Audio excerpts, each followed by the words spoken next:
Puluhan UMKM Kota Sabang dapat sertifikasi halal. Sebanyak 40 pelaku usaha mikro, kecil, dan menengah atau UMKM di Kota Sabang memperoleh sertifikasi halal yang dikeluarkan oleh Lembaga Pengkajian Pangan, Obat-obatan, dan Kosmetika atau LPPOM, Majelis Permusyawaratan Ulama atau MPU Aceh. Sertifikasi tersebut merupakan bagian dari program percepatan sertifikasi halal yang digalakan oleh pemerintah Kota Sabang. Itu diserahkan secara simbolis oleh PJ Wali Kota Sabang Andri Nurman Rabu 5 Februari 2025. PJ Wali Kota Sabang Andri Nurman mengatakan hari ini sekitar 40 sertifikat telah dikeluarkan oleh LPPOM Aceh. Dengan demikian, secara keseluruhan sudah ada sekitar 63 sertifikat halal yang dimiliki oleh UMKM di Kota Sabang. Sertifikasi halal ini diharapkan dapat menjadi momentum untuk meningkatkan kualitas dan daya saing produk UMKM Sabang.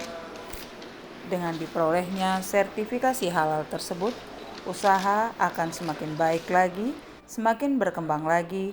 Hal ini juga akan membuat seluruh yang kita sajikan dan produksi menjadi berkat bagi kita semua, ujar Andri Nurman. Kita sudah tahu hampir semua, boleh dikatakan semua produksi kita boleh dikatakan produk kita halal.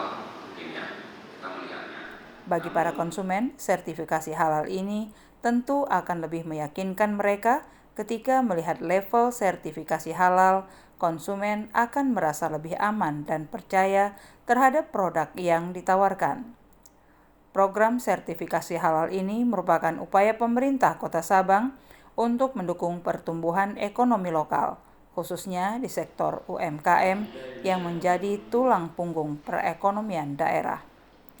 Selain itu, sertifikasi halal juga diharapkan dapat membuka peluang pasar yang lebih luas, baik di tingkat nasional maupun internasional, ujar beliau.